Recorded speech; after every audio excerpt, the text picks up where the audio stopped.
আমরা যতটা সাফার হয়েছি অন্য জাতি এতটা সাফার হয় নাই বাংলাদেশে। বাংলাদেশে ইলেকশন হোক, যে কোনো একটা সরকার বদলের আন্দোলন হোক, যে কোনো কারণ হোক না কেন, এখানে কাটা পড়ে তরমুজের মতো হিন্দুরা বাসন করে বলে আমাদের সুরক্ষার জন্য যতটুকু করা দরকার, যতটুকু লেখা দরকার আপনারা লিখবেন। এই যে আপনাদের কাছে আমাদের আকুতি। সমাজে বসবাস করতে হলে সকল সম্প্রদায়, সকল ব্যক্তি যদি স্বাধীনতা অনুভব করে, তাহলে না সেই রাষ্ট্রের উন্নতি হতে থাকে। 30 লক্ষ শহীদের ভিতর 24 লক্ষ শহীদ হয়েছিল হিন্দুরা, আর 6% হয়েছিল মুসলমানরা, যাদের সংখ্যাগরিষ্ঠ ছিল তৎকালীন 83%। আমাদের ছিল তখন 17%। এখন অনেক জনসংখ্যা কমে গেছে। হিন্দু টর্চারিং আমাদের রক্তের বিনিময়ে স্বাধীনতা, এটা আমরা মানতে হবে। এটা আপনাদের কাছে আমরা আবদার করতে পারি যে আমরা যতটা সাফার হয়েছি অন্য জাতি এতটা সাফার হয় নাই বাংলাদেশে। 30 লক্ষের ভিতর 24 লক্ষ হিন্দু মারা গেছে। এখন এই যে আপনি আমার সাংবাদিক প্রশ্ন করছেন যে সব দাঙ্গা কারা করে। হ্যাঁ, একটা হলো হিন্দু তারাইতে পারলে জমি কিনা যাবে, হিন্দু মেয়েদের উপর আকৃষ্ট, এইগুলা যদি বিচার হইতো তাহলে আজকে এত সাহস পেত না। আমরা এটার সুষ্ঠু বিচার চাই এবং বিচার করতে হবে। যতদিন পর্যন্ত আমরা সুষ্ঠু বিচার না পাবো আমরা রাজপথে আছি, রাজপথে থাকবো। কিছুর বিনিময় ছাড়া কিছু হয় না। যাদের আত্মহুতিতে, যে ছাত্ররা আত্মহুতি দিয়েছে, তাদের রক্তের বিনিময়ে আজকে তত্ত্বাবধায়ক সরকার দেশে, আমরা তাদের আত্মার মাগফিরাত কামনা করি এবং তাদের যারা আহত অবস্থায় হাসপাতাল আছে তাদের সুস্থতা কামনা করছি।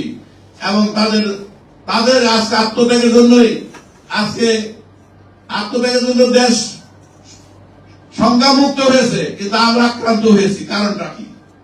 এটাই আপনাদের লেখনের মাধ্যমে জাতির কাছে দরিদ্র তোলার জন্য আপনাদের অনুরোধ করছি। আমরা দেখেছেন মাঝে মাঝে আমরা সংবাদ সম্মেলন করি, কিন্তু হিন্দু মহাজোট এটা কোন রাজনৈতিক সংগঠন নয়, সেবামূলক। সংখ্যালঘু বলতে আমরা হিন্দুদের বুঝি না। যে দুর্বল সে এমন জায়গা আছে যে একজন মুসলমান তিনি দুর্বল, তাকে অন্য লোক তাকে নিষ্পেষিত, তাকে শাসন করে, তাকে ধমকায়, তাকে উৎখাতের চেষ্টা করে, সেও সংখ্যালঘু। যে দুর্বল অসহায় তাকে আমরা সংখ্যালঘু মনে করি। আমরা সংখ্যালঘু না। আমরা এই দেশে বসবাস করছি, আমরা এই দেশে আছি, আমরা এই দেশে থাকবো। আবার আমাদের যে 7টা দাবি আপনাদের কাছে দেওয়া হয়েছে, আপনারা 7টা দাবির কথা সরকারের কাছে লিখে রাখবেন, উঠে ধরে তুলবেন। এবং আমরা হয়তো সামনে আমাদের পরবর্তী কথা কি কর্মসূচি আসবে, আমাদের সভাপতি মহোদয় এবং সমন্বয় উনি বলবেন। আমি সর্বোপরি আবার একটি কথাই আপনাদের বলতে চাই যে আমাদের যে 2 নম্বর দাবিটা আছে সংখ্যালঘু সুরক্ষা আইন এবং কমিশন, এবং 7 নম্বর সংখ্যালঘু মন্ত্রণালয় প্রতিষ্ঠায়, দুইটা যদি হয় তাহলে হিন্দু সংখ্যালঘু পুরার হামলা হবে না। এটা আমি আস্থার সাথে বলতে পারি।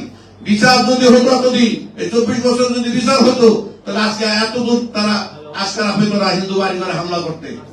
এবং এই বলে আমি আপনাদের সবার সুস্বাস্থ্য এবং বিশেষ করে সাংবাদিক ভাই ও বোনদের আপনাদের কাছে আমাদের একটাই আকুতি, আমরা এই দেশে সরকার যতটুকু সহযোগিতা না করে তার চেয়ে বেশি সহযোগিতা আপনাদের কলমের মাধ্যমে আমরা পাই, আপনারা করে থাকেন।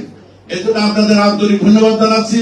এবং আপনারা আমাদের সুরক্ষার জন্য যতটুকু করা দরকার, যতটুকু লেখা দরকার আপনারা লিখবেন। এই যে আপনাদের কাছে আমাদের আকুতি। এইগুলি আমার সংক্ষিপ্ত বক্তব্য শেষ করছি। ভুল ত্রুটিও মার্গ সবাই ক্ষমার দৃষ্টিতে দেখবেন ভুল ত্রুটি হলে। যাই হোক, আপনাদের সাথে সাংবাদিক সম্মেলনে আপনাদের সাংবাদিক ভাই বোনেরা এসেছেন। গতকাল আজকে আপনারা আমাদের বিষয়গুলো তুলে ধরেছেন, আপনাদেরকে আন্তরিকভাবে কৃতজ্ঞতা জানাই। আমি এখন আজকে 3টায় আমাদের প্রধান উপদেষ্টার সাথেও এদেশের সংখ্যালঘু নেতৃবৃন্দের একটি বৈঠক আছে। আমাদের সংগঠনের পক্ষ থেকে একজন যাবে সেখানে যে আজকে যে বিষয় সেটাই তুলে ধরবেন। আজকে সাংবাদিক সম্মেলনের যে বিষয়গুলো সেটাই তুলে ধরা হবে। যাই হোক, আমি বক্তব্য রাখার জন্য অনুরোধ করছি আমাদের সম্মানিত সভাপতি ডক্টর প্রভাত চন্দ্র রায় আজকে সংবাদ সম্মেলনের সমাপনী বক্তব্যের মধ্য দিয়ে উনি আজকে সংবাদ সম্মেলন আজকের সংবাদ সম্মেলনে সাংবাদিক ভাই বোনেরা স্বাগতম। এবং ইতিমধ্যে আমরা আমাদের বক্তব্য লিখিতভাবে যেটা এনেছি সেটা পেয়েছেন এবং প্রকাশও করেছেন। আমি বক্তব্যের শুরুতে একটি কথা শুধু বলবো, সেটা হলো তরমুজ যদি একটা চাকুর উপর পড়ে অথবা চাকু যদি তরমুজের উপর পড়ে, সেক্ষেত্রে একটাই রেজাল্ট, সেটা হলো তরমুজটাই কাটা যায়, চাকুর কিছু হয় না।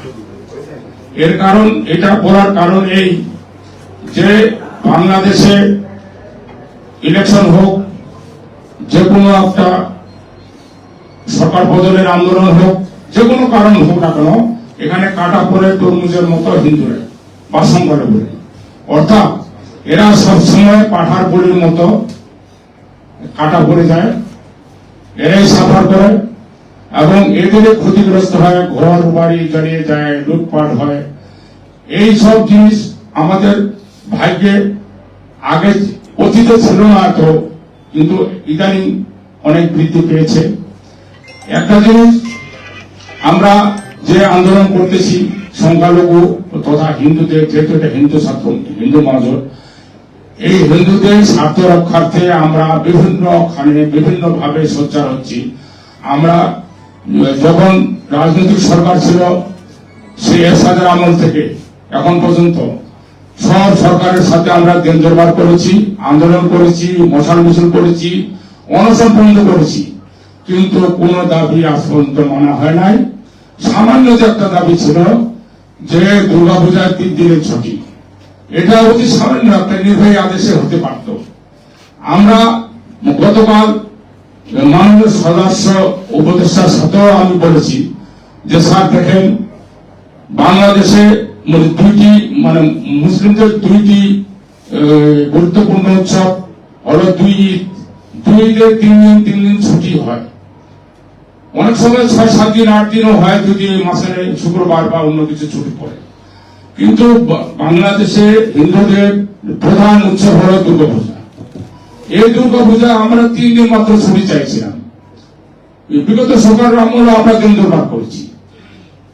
অনেকে চাকরি করে বাড়িতে গিয়ে পূজা উৎসব যোগ দিয়ে আবার চাকরি ক্ষেত্রে আসতে পারে না, কারণ 1 দিন ছুটি। আবার ওই সময় আবার পরীক্ষাও পড়ে, ওই সময় হিন্দু ছাত্রদের পরীক্ষা দিতে হয়। অর্থাৎ এই যে ভোগান্তি, এটা আমরা অনেকভাবে চেষ্টা করছি এবং সামান্য জিনিস, এটা একটা নির্বাহী আদেশ দিলেই হয়ে যায়, কিন্তু ওনারা মানেন। উপদেষ্টা মহোদয় খুব সহানুভূতির সহিত বলছে যে হ্যাঁ, এটা তো ন্যায্য দাবি। অনেক লোক চাকরি করে গ্রামে গিয়ে তো পূজা অর্চনা করতে পারে না, এবং এটা আপনাদের প্রধান ধর্মীয় পূজা, এটা একটা যৌক্তিকতা আছে, এটা আমি চেষ্টা করবো, এটা উনি বলেছেন আমাদের গতবার। তা আমি বলতে চাই যে সহানুভূতিশীল হয়ে যদি আমাদের ব্যাপারটি বুঝে, যদি আমাদেরকে এখান থেকে বাঁচার উপায় ওনারা চেষ্টা করতে পারে, তাহলে আমাদের জন্য সবচেয়ে ভালো হয়। এই জন্য যে আমরা কোনো এইভাবে আন্দোলনে অংশগ্রহণ আর করতে পারবো না, কারণ যেহেতু আমরা অলরেডি পেয়ে গেছি। আরেকটি কথা আমি ওনাকে বলেছি যে স্যার দেখেন, বাংলাদেশে হিন্দু সম্প্রদায় তথা সংখ্যালঘু সম্প্রদায়ের জন্য সামান্যতম একটা আইন বা অর্ডার নেই, যাতে করে যার সাহারা, যার উপরে ভিত্তি করে আমরা একটু নির্ভর হতে পারি। আমি ভারতের উদাহরণ দিচ্ছি। আমি ওনাকে বলেছি স্যার দেখেন, ভারতে সংখ্যালঘু মন্ত্রণালয় আছে, সংখ্যালঘু আইন আছে, সংখ্যালঘু কমিশন আছে, এমনকি ওয়াকফ বোর্ড ওখানে রয়েছে শক্তিশালী।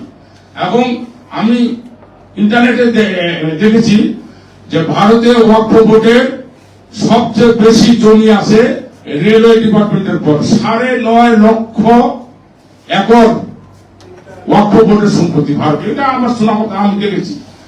সেটা সত্য মিথ্যা আমি দেখতে চাই না। আমার কথা হচ্ছে যে বাংলাদেশে যে আমরা আছি, আমরা একটা আইনের সহায়তায় আমাদের বাঁচার জন্য, আমাদের পক্ষে লড়ার জন্য যে আমরা সংগ্রাম করব, এই ধরনের কোন আইন নেই।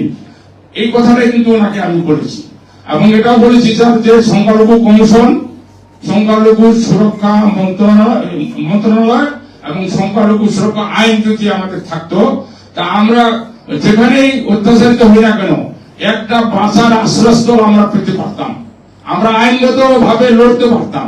সেই লড়াইটা কিন্তু আমরা লড়তে পারছি না। তো উনি বলছেন যে আপনারা ওটা দিয়ে যান কাগজপত্র, আমরা দেখি পরীক্ষা নিরীক্ষা করে কি করা যায়। এটা কিন্তু সহানুভূতির সঙ্গে এটা শুনেছেন অনেকক্ষণ ধরে এবং উনি ভালো মতামত প্রকাশ করছেন। এর আগে আমরা কাউকে শোনাতে পারিনি। রাজনৈতিক নেতারা কেউ কোনো শুনে না, শুনে এক কান দিয়ে আরেক কান দিয়ে বের করে দেয়। এই জন্য আমরা চাচ্ছি যে এখন একটা উপযুক্ত সময়, কারণ বর্তমান সরকারের এটা যেহেতু রাজনৈতিক সরকার নয় যে এটা করলে আমার জনপ্রিয়তা কমে যাবে, এটা করলে আমার বেড়ে যাবে, এই ধরনের চিন্তা ভাবনা নাই। এনারা কিন্তু ইচ্ছা করলে করতে পারে এবং সে আশ্বাসও আমরা পেয়েছি। আশা করি এটা হয়ে যাবে, কারণ সমাজে বসবাস করতে হলে সকল সম্প্রদায় সকল ব্যক্তি যদি স্বাধীনতা অনুভব করে তাহলে না সেই রাষ্ট্রের উন্নতি হতে থাকে। সবসময় ভয়ের মধ্যে থেকে কখন লুটপাট হয়, কখন ভারতে পালিয়ে যাব, কখন কি হবে না হবে, এই হাউসের মধ্যে একটা সম্প্রদায় দিন দিন বিলীন হয়ে যাচ্ছে। এরা সবসময় না এখানে ইস্টাবলিশ হতে পারছে, না ভারতে যাওয়ার চিন্তা ভাবনা করতে পারছে, বা অনেকে যারা ভারতে যাওয়ার চিন্তা ভাবনা করছিল অনেকে যাচ্ছে, অনেকে আসতেছে। এই যে দোটানা অবস্থায় যে আমরা বাস করতেছি, এখান থেকে আমরা নিরসন হতে চাই। আমরা চাই যে আমরা বাংলাদেশের নাগরিক, এখানে আমাদের পূর্বপুরুষ থেকে এখানে জন্ম, এখানে আমরা আসি বাস করছি, আমরা যেন নিরাপত্তা নিয়েই আমরা বসবাস করতে চাই। এখন যে আক্রমণ হচ্ছে, যেই লুটপাট হচ্ছে বা মন্দিরে হামলা হচ্ছে, কারা করতেছে, কোন দল করতেছে, রাজনৈতিক না সামাজিক না দুষ্কৃতিকারী, এটা আমাদের বিষয় না। আমরা আক্রান্ত হচ্ছি। এই আক্রান্ত হওয়ার কারণে আমরা বিভিন্ন পর্যায়ে আন্দোলন এবং প্রশাসনের দৃষ্টি আকর্ষণ করতেছি। এমনকি সংবাদ সম্মেলন করে আপনাদের মাধ্যমে আমরা সরকারকে জানিয়ে দিতে চাচ্ছি, আমরা কে করছে না করছে ওই আইডেন্টিফিকেশন তো আমরা করতে যাব না, এটা সরকার করবে। সরকার করে তাকে শাস্তি দিবে, আমরা চাচ্ছিও তাই। আমরা কোনো কে ভুয়া কে খারাপ, আওয়ামী লীগের করতেছে না, ছাত্রলীগ করতেছে না, শিবির করতেছে না, দুষ্কৃতি করতেছে, এগুলো বিষয়ে আমরা কিন্তু জানতে চাই না। আমরা চাই আমরা যেন নিরাপত্তার সহিত মর্যাদার সহিত বাংলাদেশে বসবাস করতে পারি এবং আমরা যেন এই দেশের নাগরিক হিসাবে বুক খুলে সকলের সাথে কাজ মিলে দেশ গড়ার কাজে অংশগ্রহণ করতে পারি, এই জিনিসটাই আমাদের কাম্য। তা আজকে আপনাদের আমাদের আন্দোলনের আপনারা একটা শরীর, যেহেতু আপনারা সংবাদ মাধ্যম এবং বিভিন্ন টেলিভিশন রেডিওতে আপনারা এটা প্রচার করবেন, আমরা চাই আপনারা নিরপেক্ষতা অনুযায়ী আপনারা কাজ করেন। আমরা যারা ভুক্তভোগী, যাদের বাড়িঘর জ্বালিয়ে দিয়েছে, যাদের মন্দির লুটপাট হয়েছে, এদের মনের কষ্ট যদি ভিতর থেকে একটু অনুভব করে আপনারা সেই অনুযায়ী রিপোর্ট দেন, আমার মনে হয় যে এতে করে দেশের জনসাধারণ তো হবে এবং আমরা সবচেয়ে বেশি উপকৃত হব। তো আপনাদের সবচেয়ে ধন্যবাদ দিচ্ছি ধৈর্য সহকারে এবং ভালো মতো আমার কথাগুলো শোনার জন্য। আপনাদেরকে অশেষ ধন্যবাদ জানিয়ে আমার বক্তব্য আমি শেষ করছি। আপনাদের ধন্যবাদ।